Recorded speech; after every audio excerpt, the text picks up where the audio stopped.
네, 귀한 찬양 감사합니다. 자, 오늘 이 시간에 하나님의 큰 은혜와 사랑과 평강이 넘치는 은혜의 복된 귀한 시간 되기를 간절히 축복합니다.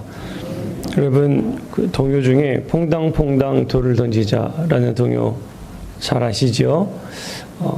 다 아실 겁니다. 퐁당퐁당 돌을 던지자, 누나 몰래 돌을 던지자, 내물아 퍼져라, 멀리 멀리 퍼져라, 건너편에 앉아서 나무를 싣는 우리 누나 손등을 간지러줘라면서 옆 사람 막 간지러주는 네. 아마 모르는 사람이 없을 거라 생각되어집니다. 아이가 냇물에 돌을 하나 이렇게 던졌을 때 퍼지는 물결이 참 재밌어하는, 그걸 재밌어하는 그런 내용의 동요입니다.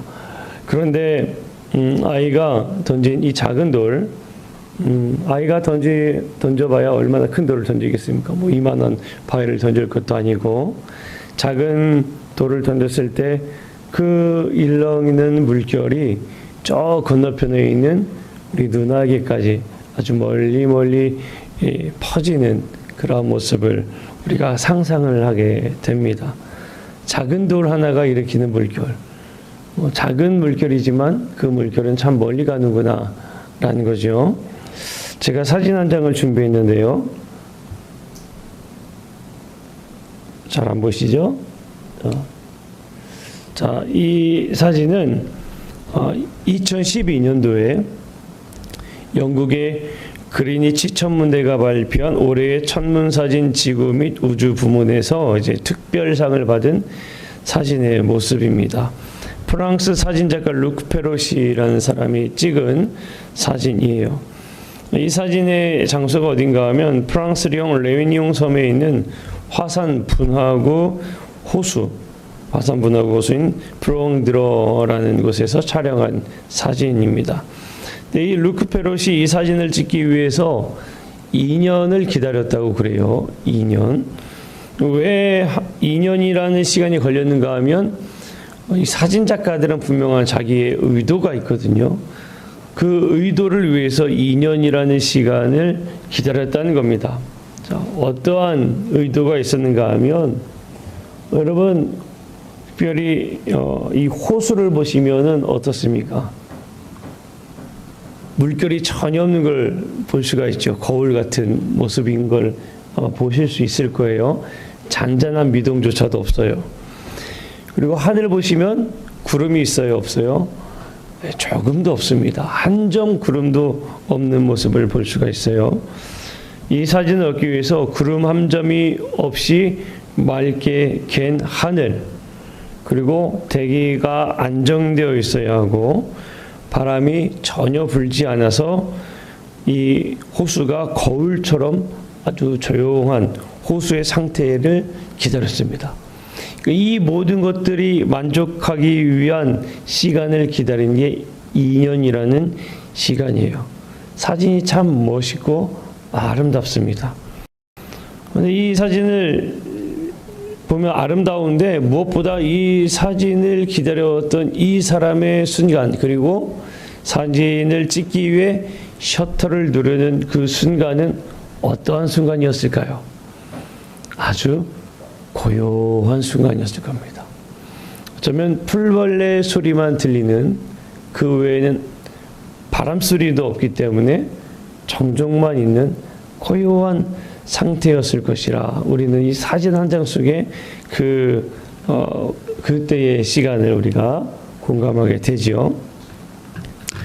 예전에 제가 책 한 권을 받은 게 있는데, 이 기독교 물품을 사고 우리 교회에 필요한 물품들을 사고 비매품으로 얻은 책 중에 고요한 마음이라는 책이 있습니다. 이 조신영 작가가 지은 이 소설입니다. 이 소설의 주인공의 이름이 뭐였냐면 고요한이에요. 제목은 고요한 마음, 주인공은 고요한 씨. 이 고요한이라는 사람은 직장이 교사였습니다.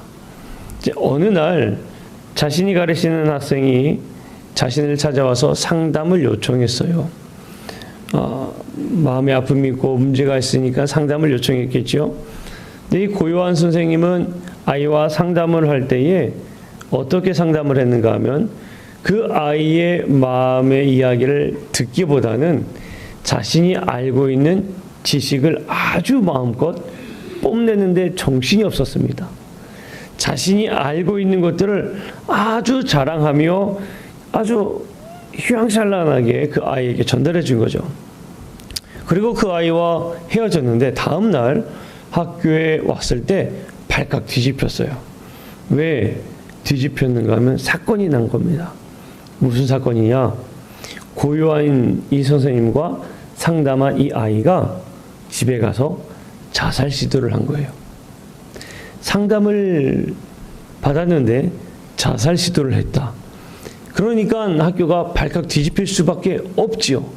어떻게 선생님과 상담하고 난 다음에 아이가 자살 시도를 할 수 있느냐는 거예요. 이 소식을 들은 고요한 씨는 충격에 휩싸였습니다. 바로 전날 아이의 상태가 자신이 봤을 때는 아주 그냥 다를 바 없었다라고 여기고 그 아이의 작은 문제 하나 발견하지 못한 채 자신이 가지고 있는 지식을 마음껏 자랑했던 자신의 모습을 질책하기 시작한 겁니다. 내가 왜 그 아이의 마음을 헤아리지 못했을까? 그 작은 모습조차 내가 왜 발견하지 못했을까? 자책하는 가운데에 이제 반 학생의 자살 시도로 인해서 경찰 조사를 받게 돼요. 그런데 이 고요한 씨가 경찰 조사를 받는 중에 극심한 통증을 느끼고 그 자리에 쓰러지게 됩니다. 그리고 나서 자신에게 또 하나의 큰 소식을 하나 듣게 되는데 무엇이냐면 바로 자신이 췌장암이라는 이 사실을 알게 되었고 또 자신이 살기 위해서 얼마 남지 않았다라는 것을 알게 된 겁니다. 그래서 이 고요한 씨는 자신의 모든 것들을 다 마무리 이제 정리하고자 자신이 원래 쓰다가 쓰지 못한 소설이 있었는데 자신의 마음에 진정한 아주 요동치는 그 상태를 좀 잔잔하게 하고 싶어서 참된 고요함을 얻기 위해 모든 것을 마무리 짓고 몽골로 떠나게 됩니다. 그리고 자신의 또한 삶이 흐트러지지 않기 위해 자신을 추스리는 그런 모습을 이제 여정을 그리는 소설이에요. 자신은 상당히 고요한 상태를 원했어요. 자신의 일상생활도 그렇고 자신이 살아가는 그 모든 순간에 아주 작은 사건 하나조차 있기를 원하지 않았고 거부했던 사람이 바로 이 고요한 씨였습니다. 하지만 그의 인생에 제자의 자살 시도 그리고 자기 자신이 췌장암이라는 것 얼마 남지 않은 삶이 자신에게 주어졌다라는 그러한 사실 이제 자신의 고요했던 자신의 삶에 두 돌멩이가 던져져서 자신의 마음을 흔들어 놓고 자신의 고요했던 순간을 흔들어 놓은 자신의 모습을 그리는 이야기가 등장합니다. 오늘 우리가 본 본문 말씀에 보면 제자들이 예수님과 함께 배에 올라서 갈릴리 호수를 지나가게 됩니다. 그런데 그 갈릴리 호수를 지나가는 그 순간 큰 성경에서는 놀이 일어났다고 했죠. 결국에 뭡니까? 큰 파도가 일어나게 되는 겁니다. 그 큰 파도로 인해서 배가 뒤집힐 위험에 빠지게 되자 제자들은 두려움에 휩싸이게 되고 또 두려움에 휩싸이던 제자들이 안 되겠다. 예수님을 깨우자 하고 예수님을 깨우는 그러한 사건이 오늘 본문에 등장하게 됩니다. 자, 큰 파도가 일어났다라는 이야기는 무슨 이야기인가 하면 거센 바람이 불었다라는 이야기입니다. 여러분 파도가 잔잔하지만 잔잔한 바다가 큰 파도가 일어나는 순간은 그냥 파도가 일어나지는 않습니다. 거센 바람이 몰아치면 그때 거센 바람이 부는 것만큼 파도가 높아진다는 겁니다. 우리는 잘 알지요. 그 바람은 잔잔했던 호숫가.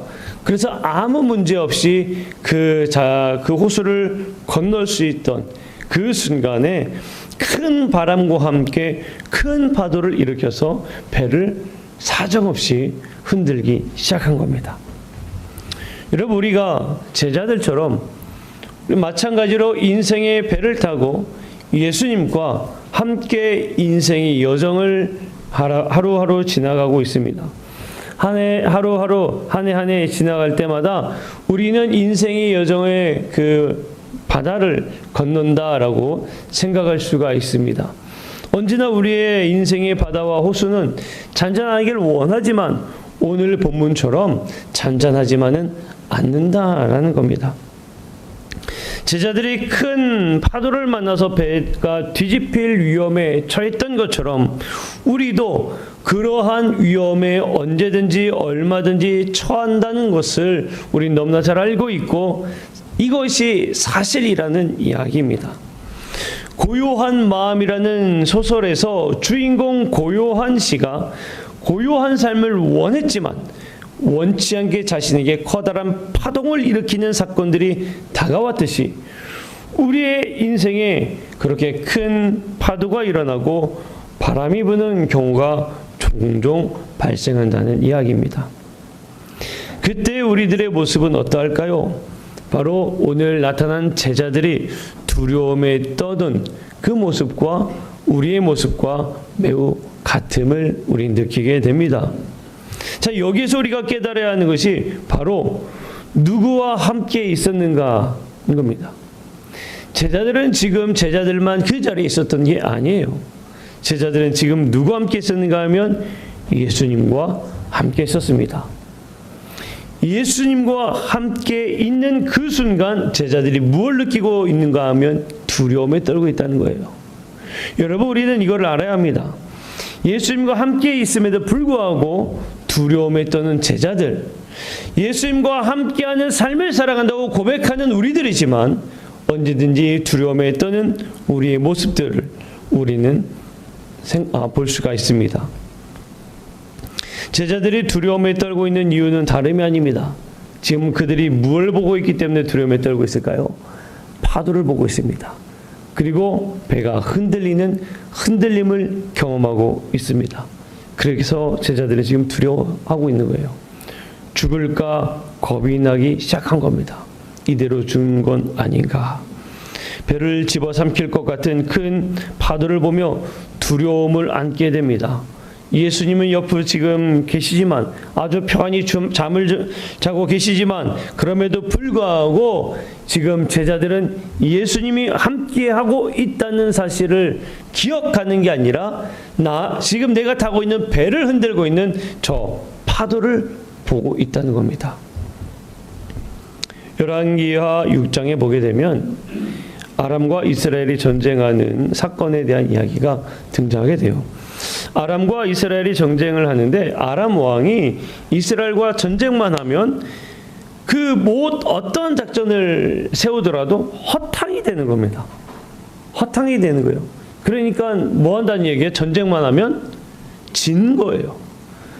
아니, 전쟁만 하면 지니까 아주 마음에 어떠한 마음이 들었겠습니까? 아람 왕이 화가 나는 거예요. 아니, 어떻게 작전만 세우면 우리가 질 수가 있느냐는 거죠. 아람 왕이 신하들을 불렀습니다. 그래서 아니, 이스라엘 왕과 우리가 전쟁만 하면 지는데 이거는 그냥 일어날 수 있는 건 아니다. 분명히 우리 안에 스파이가 있다. 내통하는 사람이 있다. 그렇지 않고서는 우리가 작전하는 것마다 모두 다 물거품이 될 수가 없다. 이렇게 이제 회의를 하는 거예요. 자, 그때 신하 한 사람이 이런 이야기를 합니다. 왕이시여, 이스라엘에는 엘리사라는 선지자가 있는데 이 엘리사라는 선지자가 지금 왕이 침실에서 하는 그 말까지도 다 알고 이스라엘 왕에게 고발합니다. 그래서 우리는 질 수밖에 없습니다. 라고 이야기를 하는 거예요. 근데 참 재미있는 이야기이기도 합니다. 적군의 신하 중에 한 사람이 이스라엘이라는 나라, 상대편 나라의 선지자가 이 모든 사실을 알 수가 있고 이야기한다는 거, 참 재미있는 표현이죠. 아람 왕은 엘리사를 잡기 위해 마음을 먹어요. 그래서 엘리사가 머물고 있는 도단이라는 곳에 군사들을 보내어 그 성읍을 에워쌉니다. 엘리사의 시종이 아침에 일찍 일어나서 눈을 뜨고 보니까 웬걸 무슨 일이 일어났습니까? 아람의 군대들이 자신이 머물고 있는 성을 에워싼 거예요. 시종은 두려움에 떨기 시작했습니다. 어떻게 하면 좋은가? 우린 이제 죽겠구나. 그래서 빨리 또 엘리사를 깨웁니다. 주인님, 엘리사요, 일어나 보십시오. 지금 저 성 밖에 아람 군대가 우리를 에워싸고 있어서 우리는 꼼짝달싹할 수 없고 이제는 죽을 수밖에 없습니다. 큰일 났습니다. 이야기를 하니까 엘리사가 기도를 하죠. 하나님, 저 어리석은 종의 눈을 열어 주시옵소서. 그 종의 눈을 떠 다시 보니 무엇을 보기 시작했는가 하면 불말과 하나님의 불말, 하나님의 불병거가 산에 가득해서 엘리사를 아주 에워싸고 있는 걸 목격하는 겁니다.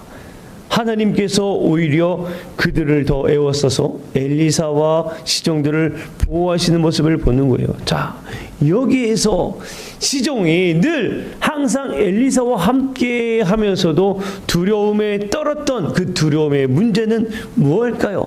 그 시종이 눈으로 자신들을 둘러싼 아람 군대를 보았기 때문에 그렇다는 겁니다. 우리의 인생이 바로 그렇습니다. 우리를 두렵게 하고 우리를 고요한 마음을 흔들어 버리는 것은 지금 당장 눈앞에 펼쳐지고 있는 파도들, 문제들, 그러한 것들을 우리가 보기 때문에 우리는 두려움에 떨게 된다는 겁니다. 내게 다가오는 문제들을 우리가 보는 순간, 나를 집어삼킬 듯한 저 문제를 바라보는 순간 주님이 옆에 계셔도 우리는 두려움에 떤다는 겁니다. 우리가 이 순간에 잊지 말아야 할 것이 있습니다. 무엇이냐면 주님과 함께하고 있다는 사실. 주님과 함께하고 있다는 그 사실. 여러분, 우리는 그 사실을 잊지 말아야 될 줄로 믿습니다. 우리가 그 사실을 잊어버리기 때문에 지금 제자들처럼 예수님과 함께함에도 불구하고 예수님을 잊고 파도를 보아서 두려움에 떨고 있게 되는 겁니다. 엘리사와 함께 있는 이 시종이 하나님께서 그들과 함께하고 있음에 분명히 느꼈지만 저 눈앞에 아람 군대를 본 순간엔 그가 하나님을 잊어버렸던 것처럼, 그래서 두려움에 떨었던 것처럼 우리 눈앞에 펼쳐지고 있는 문제들을 눈앞에 직시하여 바라보는 순간 우리가 예수님을 잊어버리면 우리는 두려움에 떨 수밖에 없다는 겁니다. 우리가 함께 본 이 8장 말씀을 보게 되면 무엇이 계속적으로 등장했는가 하면 예수님께서 놀랍게 나타냈던 이적들이 계속적으로 등장하고 있어요. 8장 1절에서 4절에서는 나병 환자를 고치는 이야기가 있고요. 8장 5절에서 13절까지는 백부장의 종의 병을 고쳐주는 이야기가 등장합니다. 그리고 14절에서 16절까지는 베드로의 장모, 그리고 많은 병자들, 그리고 귀신 들린 자를 고쳐주는 이야기가 등장합니다. 그리고 이 17절에서 예수님이 이러한 병고침과 귀신을 내어 쫓으시는 그 이유가, 그 이적들이 하느님의 말씀을 이루려 하심이라고 선포까지 하십니다. 즉 예수님께서 이러한 많은 이적들을 보이면서 하신 분명한 말씀이 무엇이냐? 예수님이 진정한 구원자이시요, 예수님이 진정한 메시아시다, 이거를 말씀하고 있다는 거예요. 이 모든 순간에 누구와 함께하고 있었는가 하면 제자들이 함께하고 있었습니다. 그러니까 예수님이 일으키시는 모든 이적들, 예수님이 나타내신 모든 기적들, 이걸 바라보며 그는 계속 무엇을 드러내냐? 예수님이 구원자시다, 예수님이 메시아 되신다, 이거를 이 제자들이 들었고 제자들은 이것을 계속 새겨야 됐던 거예요. 그런데 지금 예수님은 그것을 잊었다는 겁니다. 예수님의 제자들이 예수님과 함께한 것은 예수님이 메시아인 것을 듣고 또 예수님이 그 길을 가겠노라고 고백했던 사람들인데, 그 고백했던 이 제자들이 예수님의 말씀에 순종해서 그 배에 올랐음에도 불구하고 지금 그들은 예수님의 말씀도 잊어버렸고, 예수님이 메시아 되심을 사실을 잊어버렸고, 예수님이 진정한 우리의 구원자 되시는 그 사실도 잊어버렸다는 겁니다. 제자들은 예수님과 함께하고 있기보다는 오히려 당장 죽게 될 자신들의 눈앞에 있는 파도에 온 신경이 쓰이고 있다는 거예요. 여러분, 제자들의 대다수가 직업이 무엇이냐면 수제자 베드로를 포함해서 배를 타는 고기를 잡는 사람들입니다. 뱃사람이라는 얘기예요. 뱃사람이라는 이야기는 바다를 상당히 갈릴리 호수에 호수에 파도가 일어나고 이런 상황을 상당히 많이 겪었던 베테랑이란 이야기지요. 그런 베테랑도 지금 현재 이 어려움을 해결할 수 없는 상황에 직면했던 겁니다. 그러니까 그들은 더 두려움에 휩싸이게 되었던 거예요. 마태복음 14장의 제자들이 밤중에 배를 타고 갈릴리 호수에 있을 때 이런 이야기가 등장합니다. 오병이어의 기적이 있은 후의 이야기예요. 물고기 2마리와 보리떡 5개로 많은 사람들을 먹이셨던 그 예수님의 사건을 제자들이 경험하고 난 다음에 예수님께서 제자들에게 배를 타고 이 건너편으로 가라, 호수 건너편으로 가라라고 말씀하셔요. 제자들이 배를 타고 가고 있을 때 그때도 마찬가지로 바람이 거세서 물결로 인해서 참 어려움을 겪고 있을 때였습니다. 그때 예수님이 물 위를 걸어오세요. 베드로가 그 모습을 보고 주님이거든 나를 명해서 물 위로 오게 하십시오. 물 위를 걸어갈 수 있도록 해주십시오라고 요청합니다. 예수님께서 그래 베드로야 나에게 와라 라고 말씀하셔서 베드로가 그 배에서 내려서 물 위를 걸어 예수님께로 가기 시작했어요. 그런데 예수님을 보았을 때 물 위를 걸었던 베드로가 바람이 불고 파도가 일어나는 그 모습을 본 순간 그 즉시 바로 바다에 빠지기 시작했습니다. 예수님을 보았을 땐 걸어갔지만 예수님으로부터 시선이 벗어나기 시작하자 바다로 빠졌다는 거예요. 그리고 베드로가 두려운 마음을 갖기 시작했다는 겁니다. 사랑하는 성도 여러분, 여러분들은 지금 보고 있는 그것이 무엇입니까? 여러분들이 지금 눈을 뜨고 바라보고 있는 것, 시선을 향하고 있는 것들, 그것들은 무엇입니까? 예수님을 따라서 믿음의 길을 가고 있지만 온전히 주님을 바라보면서 걸어가야 하는 우리인데 주님을 바라보지 않고 혹시 주변을 둘러보고 있는 것은 아닙니까? 조금 우리를 흔들고 있는 바람, 파도, 우리에게 다가오는 많은 유혹들, 이런 것들을 지금 바라보고 있는 것은 아닙니까? 혹여나 바람이 분다 할지라도, 파도가 분다 할지라도 여러분 꼭 기억하십시오. 주님이 우리와 함께 하십니다. 우리는 그 사실을 잊어서는 절대로 안 됩니다. 우리가 파도가 칠 때에 우리가 해야 할 일이 있습니다. 뭘까요? 예수님을 찾아야 합니다. 주님을 찾아야 될 줄로 믿습니다. 제자들이 파도로 인해서 배가 뒤집힐 그 상황에 예수님을 깨웠어요. 그제서야 파도가 잠잠해졌습니다. 바람이 멈췄습니다. 주님 앞에 간구했을 때 주님께서 그 간구에 응답하신 줄로 믿습니다. 시편 27편 7절 말씀에 이런 말씀이 있습니다. 여호와여 내가 소리내어 부르짖을 때에 들으시고 또한 나를 긍휼히 여기사 응답하소서. 시편 28편 2절 말씀에 이렇게 기록하고 있습니다. 내가 주의 지성소를 향하여 나의 손을 들고 주께 부르짖을 때에 나의 간구하는 소리를 들으소서. 시편 31편 22절 말씀에 내가 놀라서 말하기를 주의 목전에서 끊어졌다 하였사오나 내가 주께 부르짖을 때에 주께서 나의 간구하는 소리를 들으셨나이다. 사랑하는 성도 여러분, 우리가 주님 앞에 간구하며 부르짖고 기도할 때에 주님께서 우리의 기도에 응답하신 줄로 믿습니다. 제자들이 예수님을 깨워서 예수님 우리가 죽겠습니다. 지금 우리가 위험에 처했습니다. 이야기하였을 때 예수님께서 그들의 이야기를 들어주셨던 것처럼 우리가 주님을 바라보며 걸어가던 그 순간 때로는 우리가 연약하여서 넘어지고 좌절하고 흔들리는 그 순간에 주님이 그래 나와 함께 주님이 계시지 주님 나의 이 어려움을 굽어 살펴주시고 보살펴 주옵소서라고 간구하며 기도하는 우리 모두 성도님들이 되시기를 주님 이름으로 간절히 축복합니다. 예수님은 제자들을 믿음 없음을 꾸짖으셨습니다. 제자들은 주님과 함께 있던 사람들인데 그 순간 예수님을 향한 그 믿음이 연약해졌음을 예수님은 보았고 그리고 꾸짖으셨어요. 우리는 믿음이 연약해요. 그래서 굳건한 믿음을 가지고 있다 할지라도 언제든지 제자들처럼 넘어질 수가 있습니다. 그렇기 때문에 세상 살면서 주님께서 우리를 도우시고 함께 하신다는 것을 깨달으면서도 눈앞에 두려움에 떨고 있는 겁니다. 여러분 그렇다 할지라도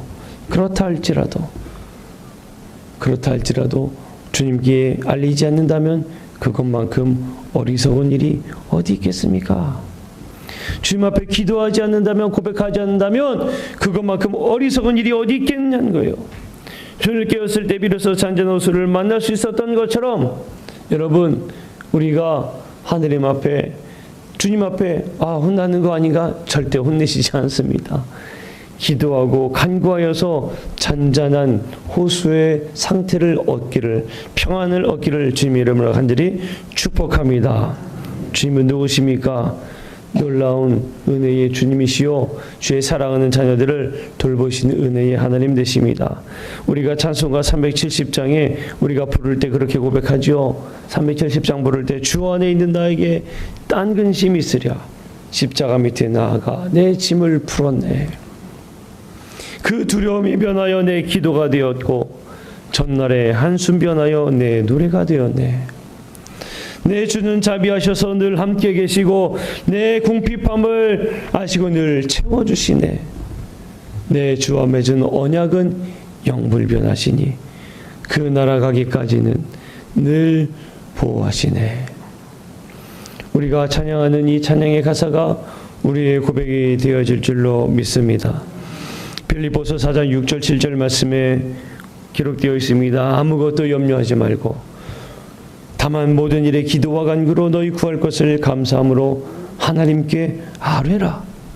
그리하면 모든 지각에 뛰어난 하나님의 평강이 그리스도 예수 안에서 너희 마음과 생각을 지키시리라. 우리를 괴롭게 하는 두렵게 만든 험한 파도 우리가 주님을 따르겠다고 고백하고 그 길을 따르는 순간부터 언제든지 다가올 수가 있습니다. 그러나 그럼에도 불구하고 잊지 마세요. 주님이 함께 하십니다. 고백하세요. 곁에 계신 주님께 기도하시면 응답해 주십니다. 기억하세요. 부르짖고 기도할 때에 거칠었던 파도가 바람이 잔잔해지는 놀라운 역사가 이루어질 줄로 믿습니다.